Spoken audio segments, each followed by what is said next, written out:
Perkenalkan, nama saya Madinah dengan NIM B1A1191129. Kelas C, Prodi S1 Farmasi Fakultas Farmasi Universitas Mega Reski Makassar. Di sini saya akan menjelaskan brosur yang telah saya buat. Adapun brosur yang telah saya buat adalah yang pertama, penyebaran virus melalui hewan atau zoonosis. Yang kedua adalah infeksi yang disebabkan beberapa spesies mikroba pada anatomi manusia. Yang ketiga adalah virus dan virus corona. Keempat adalah medium dan sterilisasi. Dan yang kelima adalah khamir atau kapan. Baiklah, saya akan menjelaskan brosur yang pertama. Adapun brosur yang pertama adalah penyebaran virus melalui hewan. Orang-orang yang biasanya yang berhubungan dengan hewan seperti peternak, pedagang hewan, penelitian laboratorium memiliki risiko tertinggi untuk terkena infeksi dari hewan. Apa itu zoonosis? Zoonosis adalah infeksi atau penyakit yang ditularkan dari hewan ke manusia. Hewan bisa saja tidak sakit, tetapi manusia bisa saja sakit. Adapun cara untuk menghindari penyakit zoonosis, yang pertama, rajinlah untuk mencuci tangan. Yang kedua, hindari nyamuk atau kutu dengan cara menyemprotkan dengan penyemprot serangga. Yang ketiga, hindari gigitan hewan. Yang keempat, hindari makanan yang setengah matang atau yang tidak matang. Dan yang kelima, rajinlah untuk memvaksin binatang peliharaan Anda. Brosur yang kedua adalah infeksi yang disebabkan oleh beberapa spesies mikroba pada anatomi manusia. Apa itu infeksi? Infeksi adalah penyakit yang disebabkan oleh mikroorganisme pada jaringan tubuh manusia. Adapun yang biasa sering terkena infeksi, yang pertama, kulit, mulut, usus halus, usus besar, dan vagina. Adapun infeksi pada kulit adalah infeksi Staphylococcus aureus yang tumbuh menunjukkan bahwa sebagian besar kuman pada erosi dermatosis vesicobulosa adalah Staphylococcus aureus. Karena umumnya penderita dermatosis vesicobulosa menderita luka yang luas dan sering memudahkan kuman untuk dapat berkolonisasi pada kondisi kulit yang rusak, ditambah lagi dengan kondisi imunosupresi penyakit penderita sendiri. Yang kedua, infeksi Staphylococcus epidermis. Staphylococcus epidermis merupakan flora normal yang terdapat pada kulit manusia, saluran napas seperti hidung, nasofaring, dan orofaring. Ditemukannya Staphylococcus epidermis pada tangan merupakan hasil yang normal. Namun, jika bakteri ini berpindah ke tempat lain, maka dapat menyebabkan infeksi. Infeksi pada mulut. Yang pertama adalah Streptococcus. Salah satu mikroba patogen penyebab karies yang banyak ditemukan dalam biofilm kariogenik atau plak adalah Streptococcus muntas. Telah banyak penelitian yang membuktikan adanya hubungan yang erat antara jumlah koloni bakteri Streptococcus mutans pada saliva dengan prevalensi karies gigi. Anak-anak dengan tingkat karies tinggi juga mengalami peningkatan jumlah koloni Streptococcus mutans. Yang kedua, infeksi Candida albicans. Candida albicans merupakan flora normal mulut yang paling sering menyebabkan penyakit infeksi. Jika flora normal mulut terganggu keseimbangannya, misalnya karena terapi antibiotik, penyakit yang menyebabkan penurunan daya tahan tubuh, misalnya AIDS. Infeksi kandidas oral. Kandidiasi oral yang disebabkan oleh Candida albicans sebagai akibat dari ketidakseimbangan aktivitas biologi oral, terapi preventif dengan menggunakan bahan kimia biologi juga salah satunya untuk meningkatkan efektivitas dari peran sifat bakteriostatik dari flora oral normal seperti spesies Lactobacillus dan spesies Porphyromonas yang membantu menjaga regulasi aktivitas fermentasi karbohidrat saliva dalam bentuk asam dan pH. Infeksi pada usus halus. Adapun infeksi pada usus halus adalah Lactobacillus. Lactobacillus merupakan salah satu genus bakteri asam laktat yang paling banyak dijumpai pada saluran gastrointestinal, baik pada manusia maupun pada hewan. Infeksi pada usus besar. Adapun infeksi pada usus besar adalah infeksi E. coli. E. coli adalah kuman oportunis yang banyak ditemukan dalam usus besar manusia sebagai flora normal. Sifatnya unik karena merupakan flora normal, namun dapat menyebabkan infeksi primer pada usus, misalnya diare pada anak, seperti juga kemampuannya menimbulkan infeksi pada jaringan tubuh lain di luar usus. Infeksi Enterobacter sp. Diagnosis infeksi luka operasi atau ILO sebagai salah satu infeksi nosokomial ditegakkan atas dasar adanya nanah, rasa nyeri, serta kemerahan pada luka bekas operasi dan pada biakan dari pus tersebut didapatkan berbagai bakteri sebagai penyebab infeksi, baik bakteri gram positif maupun gram negatif.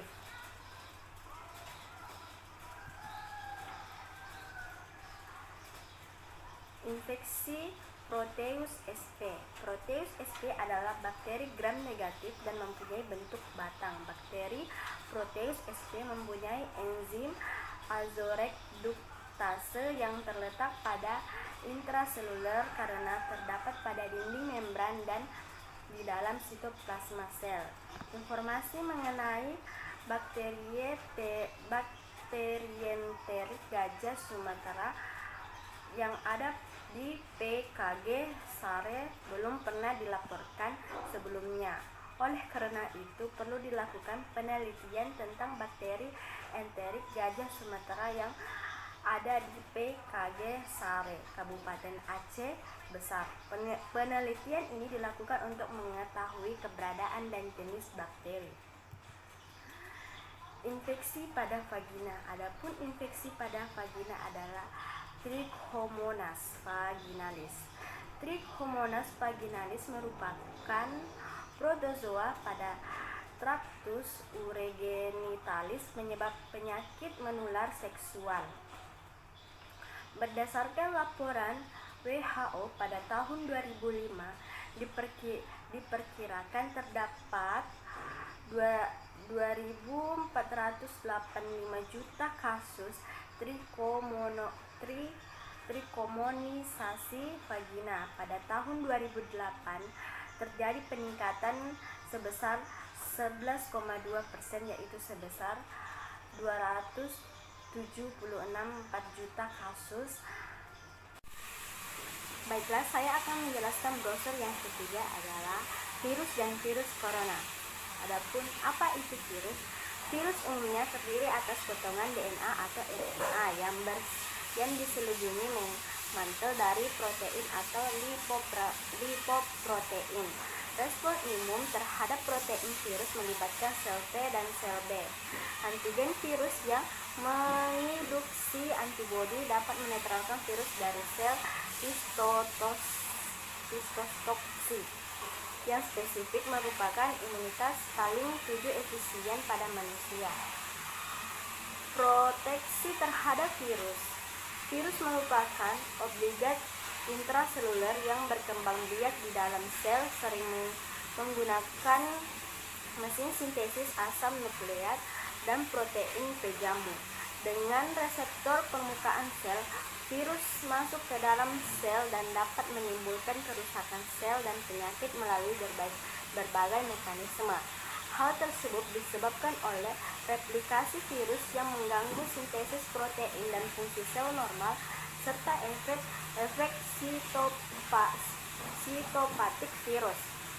Virus non-sitopatik dapat menimbulkan infeksi laten dan DNA antivirus menetap dalam sel pejamu dan memproduksi 7,8 protein yang dapat atau tidak mengganggu fungsi sel, dan virus masih dapat berada dalam tinja penderita selama 1 bulan. Bentuk dan ukuran virus. Ukuran virus bervariasi dari mulai yang paling kecil yaitu polivirus 30 nanometer sampai yang cukup besar yaitu Vaccinia virus 400 nanometer, hampir seukuran dengan bakteri. Virus corona.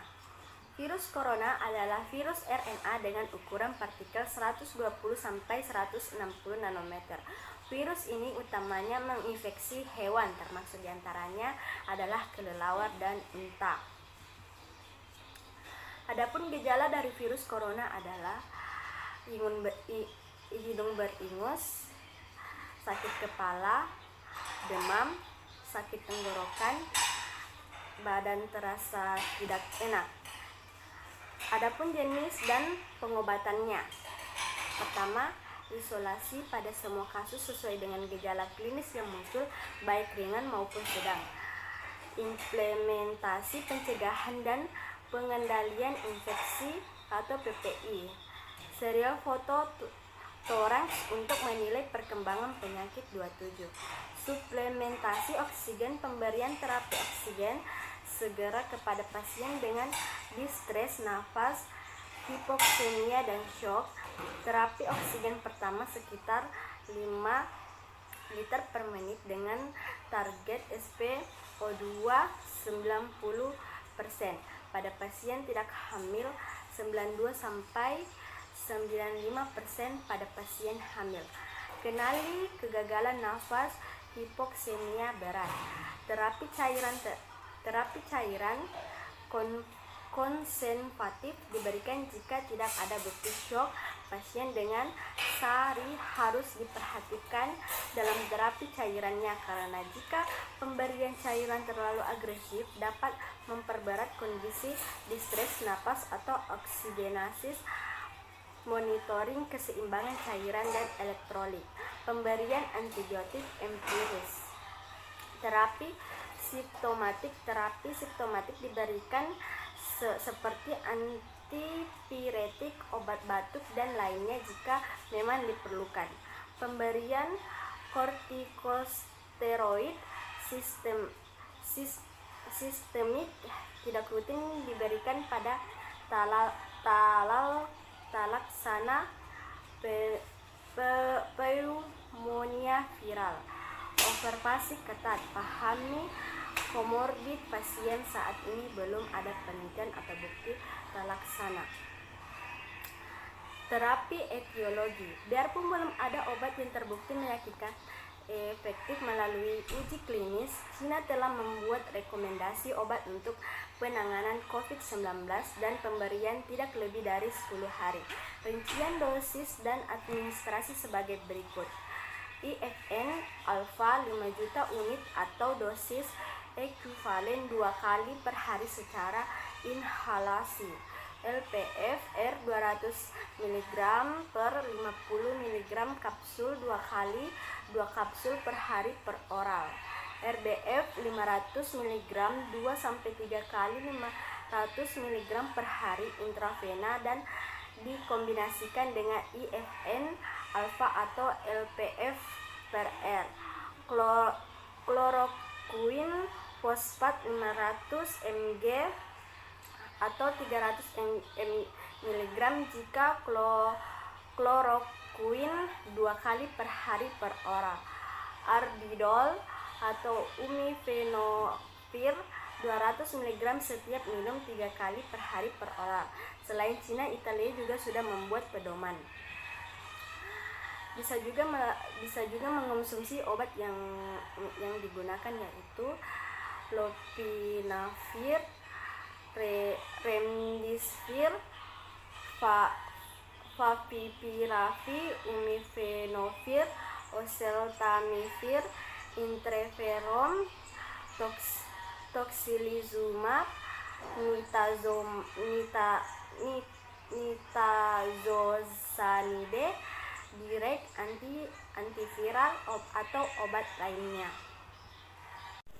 Baiklah, saya akan menjelaskan brosur yang keempat, yaitu medium dan sterilisasi. Apa itu medium? Medium merupakan suatu bahan yang terdiri atas campuran nutrisi yang digunakan untuk menumbuhkan mikroorganisme baik dalam mengkultur bakteri, jamur, dan mikroorganisme lainnya.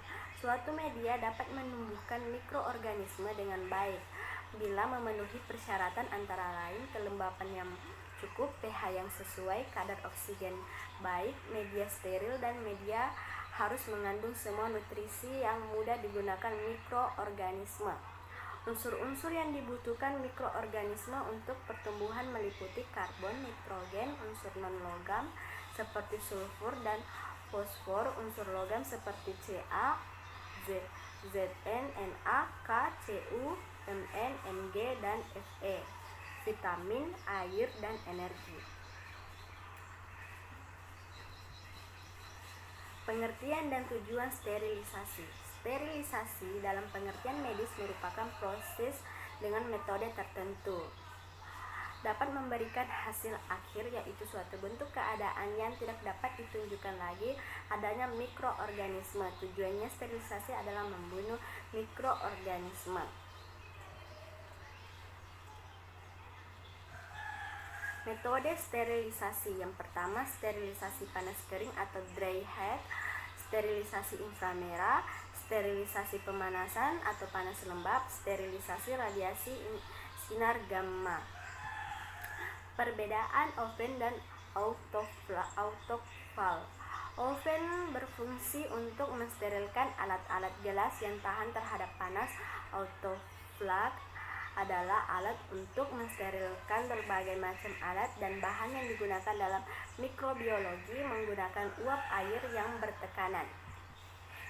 Penggunaan oven dan autoclave. Oven digunakan pada sterilisasi udara kering dengan membebaskan alat-alat dari segala macam kehidupan atau mikroba. Tanpa kelembapan, prinsip kerja autoclave adalah dengan menggunakan uap air panas bertekanan untuk membunuh dan menghilangkan kotoran dan mikroba yang terdapat pada alat atau bahan yang akan digunakan pada praktikum atau percobaan. Brosur yang kelima adalah kapang atau khamir. Apa itu kapang? Kapang adalah cendawa yang bersifat multiseluler dan tumbuh membentuk filamen bercabang yang disebut hifa. Dan apa itu khamir? Khamir yaitu jamur yang bersel satu, ukurannya mikroskopik atau renik, umumnya hanya dapat diamati per mikroskop. Jenis kapang yaitu 1. Aspergillus flavus. Aspergillus flavus lingkungan pasar memiliki udara yang cukup hangat sehingga optimal untuk bertumbuhnya jamur, sedangkan supermarket dilengkapi dengan pendingin ruangan sehingga suhunya dideteksi batas bawah suhu pertumbuhan jamur. Oleh karena itu, dalam penelitian ini diperoleh pertumbuhan jamur Aspergillus flavus pada sampel yang diperoleh dari pasar tradisional. Yang kedua, Penicillium sp. Jamur dari jenis Penicillium sp secara umum merupakan jamur yang potensial dalam bidang industri dan pangan, yaitu berpotensi dalam produksi antibiotik, namun dapat juga menimbulkan efek yang merugikan bagi manusia karena dapat mengkontaminasi makanan dan menyebabkan makanan menjadi jamuran dan busuk, serta spora yang dihasilkan bila termakan dapat menyebabkan alergi bagi orang-orang tertentu. Yang ketiga, Aspergillus fumigatus. Koloni Aspergillus fumigatus berwarna hijau, kebiruan hingga abu-abu, memiliki vesikel faxated violet yang tersusun secara uniseriat conidia dengan diameter 2,5 sampai 3 heksameter. Diproduksi secara berantai dengan pada violet serta memiliki Voeckl, Fischer, dan Cook. Keberadaan Aspergillus fumigatus pada imago atlas pada penelitian ini sebagai patogen oportunistik karena tidak menimbulkan kematian. 4. Rhizopus oryzae. Jenis jamur lainnya adalah Rhizopus oryzae yang sering digunakan dalam pembuatan tempe.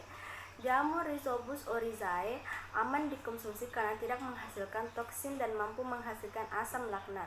Jamur jenis ini mempunyai kemampuan mengurangi lemak kompleks menjadi trigliserida dan asam amino. Selain itu, jamur Rhizopus oryzae juga mampu menghasilkan protease. Dan yang terakhir adalah Aspergillus versicolor.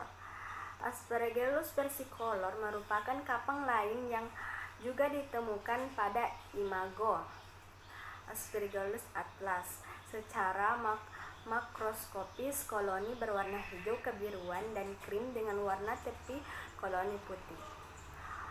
Warna permukaan bawah koloni kapang ini kuning kecoklatan. Kapang ini memiliki tekstur halus seperti beludru. Sedangkan permukaan atas terlihat koloni mempunyai alur radial di tengah seperti jeruji atas sepeda. Koloni tumbuh cepat dengan media PDA dan suhu ruangan. Secara mikroskopis, kapang ini memiliki hifa yang bersepta conidiofor yang monoverticilat dan biverticilat. Terdapat metual dan violet yang diikuti dengan koniat yang membentuk rantai. Pada koloni yang muda terdapat struktur kapang dengan conidiofor, metual, violet, dan conidia. Pada koloni tua, yaitu lebih dari 7 hari, terdapat violet dan metula yang tumbuh dari vesikel yang berukuran kecil.